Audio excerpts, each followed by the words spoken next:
aad iyo aad ugu faraxsanahay inuu ku guuleystay macalinka Soomaaliya oo fiican waxaan meesha ambaliyo u direynaa macalinkeena oo soo guuleystay Soomaali National Award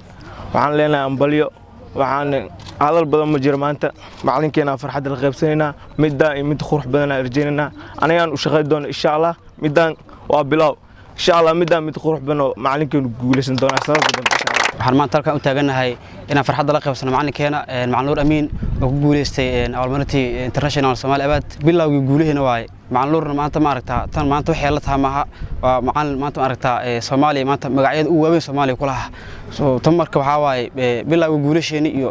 Soomaaliya maanta inay kubad cad ku tilaabsatay tan cadeynaysa soo tan waxa waay tii Ingiriiska waay harjeynana macalinkeena kuwa adduunka uu waaweyn ku guuleysto darajadaasna maanta anaga gaarsiino insha Allah wadadeedana heena وانا قارسين دونا ان شاء الله سيغي معلميتنا كلابا aad iyo aad ugu faraxsanahay inuu ku guuleystay macalinka Soomaaliya oo fiican